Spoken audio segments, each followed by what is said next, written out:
Hello, Avalanche fans. Sorry for the late recording. Some technical difficulties put me a little bit behind on my recording schedule, but here we come at you with a morning episode.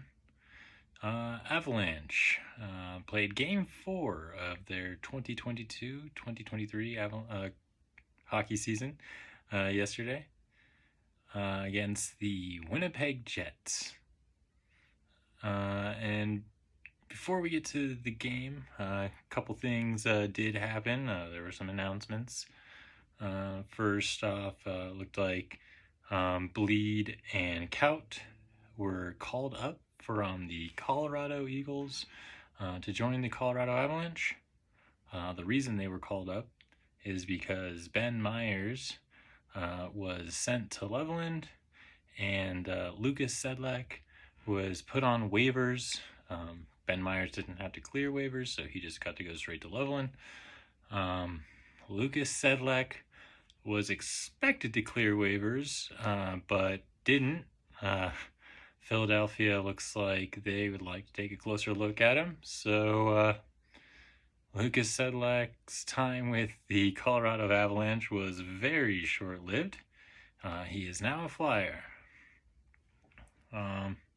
Besides the roster moves, there was also an announcement on Landeskog's injury.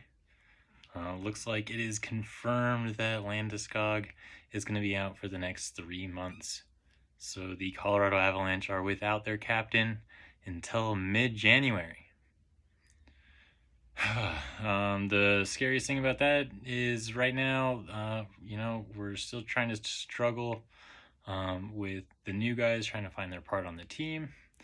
And it's going to be a challenge if the Avs have to deal with any big injuries with their top guys while the captain is out, because we're sitting a little thin right now while we try to figure our new personality out, really. And, the Avs you see now are not the Avs you're going to see in January. It's going to be a completely different machine. But a little bit nerve-wracking, I guess you would say. Definitely worried about Landeskog. I hope he recovers quickly and that he is able to, of course, join the Avalanche again, but definitely with it being, knee-related, we hope that does heal fully. The Avalanche had another player that was near and dear to them that had some knee issues, number 21, and so I hope we don't see the same thing start to happen and that this just goes away when he comes back. When he comes back, that's going to be a hell of a game. I can't wait to see the energy the Avs have. I hope that his first game is a home game, so that way, Ball Arena can welcome him back, and that will be a lot of fun. But that was the announcements that really were, made before the game. Getting to the game, Avs dropped this one in overtime. And I guess we'll start at the beginning to see what happened here. Avs got off to a bit of a slow start. They were having trouble pushing any sort of pace, keeping any possession going in the offensive zone, and really the Jets came in and got things started right away. They were getting in below the hash mark. They were getting shots, and they were getting really nice offensive looks almost from the first face-off. The Avs were able to hold off at least for a few moments, but Sam Gagner did end up putting the Jets up 1-0 on the power play. Gagner gets the puck basically right in front of the crease and puts it right past Georgiev. Really hard to stop pucks that are coming at you that close, or shots that are coming at you from that close. Biggest thing to take away from that shot was, I guess, EJ could have done better. He was just kind of falling all over the place instead of just standing and blocking the shot, or making a play for the puck. So I know he was probably trying to get that dive save that he's famous for trying to go for, but this time it didn't work. Puck goes right under him on the pass to Sam Gagne, and Gagne gets it right in front of the net. Not much Georgiev was going to be able to do there. After the first goal, we did get a little bit of energy from the Avs. I was thinking, we were hoping we were going to continue pressing, but the energy didn't last too long. I would say we did see Kaut out there, and he was noticeable in a good way until he got caught up in that roughing penalty, which was a roughing penalty with him and Perfetti both getting the roughing minors there, so it was a wash. So that gave us the 4-on-4. On the 4-on-4, Pionk scores after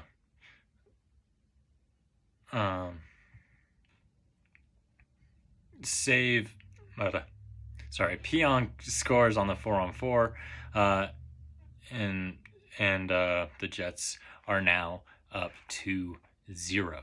The biggest thing that I would have taken from this goal would have been Taves could have probably picked up the defender instead of crashing towards the net like he did.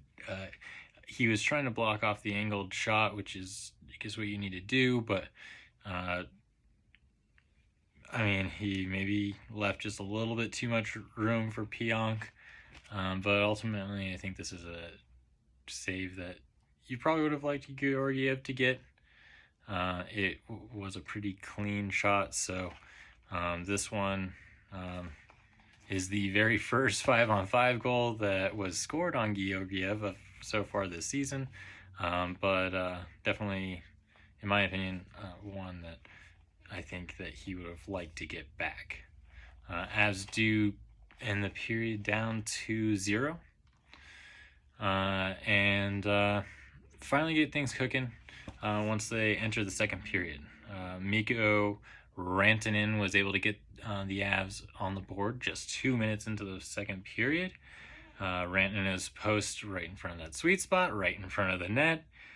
He gets a beautiful, beautiful feed from McKinnon, and quick wrist shot right above Hellbuck's shoulder. Nothing he was going to be able to do to get that. And Avs have cut the lead in half. I didn't see the energy that you would have liked to right off of that goal. I was hoping we were going to get more shots right away, come out hungry, and do what the Avs can do and just start racking up the points. But it looked like we were still playing a little bit reserved. I think, trying to make sure we didn't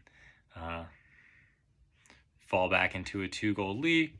But then it ended up kind of being a self-fulfilling prophecy, because despite killing a penalty kill and staying tied and true to their 50% on the penalty kill, which is ranked 32nd in the NHL right now, so that's real great for them. But anyways, they do manage to kill a penalty, but just a couple minutes later, about halfway through the second period, Perfetti manages picking up a seam pass and putting them back up by 2. After the go-ahead goal to put them back up by 2, It was Miko again, and literally from the exact same spot he scored the first goal. He gets a feed this time from Bo Byram, and is able to put that puck straight in the back of the net.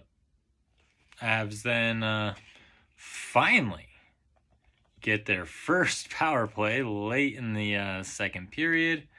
Definitely a few calls that we would have liked to be seeing. I don't know why the refs aren't calling anything on the Avs right now, like against the Avs right now, but last night we couldn't get a penalty to save our lives, but we finally get one.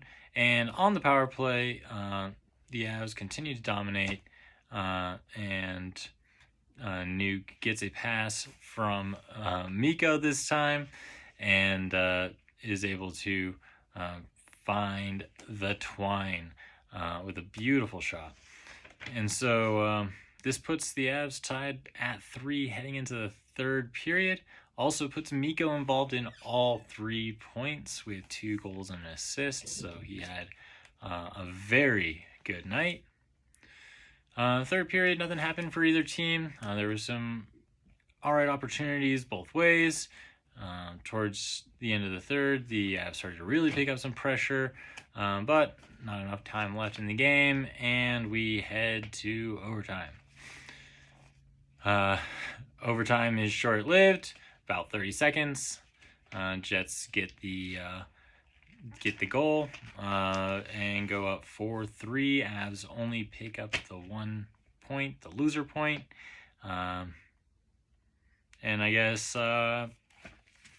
you can say, I guess you're kind of happy that we at least ran away with the point, even though we didn't play too well. And I would say, I guess one positive thing is I think for once the Avs were actually ahead in face-off percentages. I think they ended up with 60% on the face-off.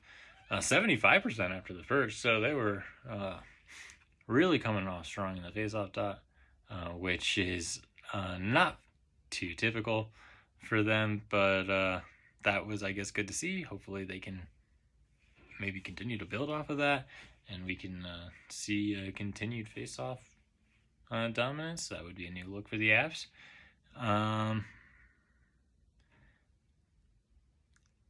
The only, I don't think there's any other big takes. My star of the night is going to have to obviously be Mikko Rantanen, because he got involved in all 3 of the scoring points for the Avalanche. My second star would honestly probably be Georgiev. Really starting to come around to him. I know it's early in the season, but he has made some really big saves. And, there was times where the defense kind of let Georgiev out to dry a few times again tonight. And he was able to come up with some really big saves, despite not getting the one that we needed him to get at the very end. I thought the overall performance was really good for him. So I will put him my second star. Avs continue to defend the home base on Friday when they welcome the Kraken into town. So we'll be at least getting to see Burakovsky for sure. I don't know if they're going to put Grubauer in net. I would imagine so. So get to see some old Avalanche faces, and hopefully get to see a little cool welcome, like a montage video for Berkey when he comes home, because I know he was definitely a beloved player when he was here in Colorado, and I hope we get to see some cool sort of ceremony where he's presented his ring. That'd be really cool since, the Avs, got to do it for Kadri, but that was in Calgary, and we didn't get to see any video footage of that until yesterday when the Avs put out their YouTube video. So I'm hoping, since this one's going to be home, that, I don't know, during like an intermission or something, they can make they can do something, throw it up on the Jumbotron and make a cool little segment for him, because that would be cool to see, and I think the fans would appreciate that. But until then, we will get out of your hair, and thanks for sticking around. And again, sorry for the late show. Bye.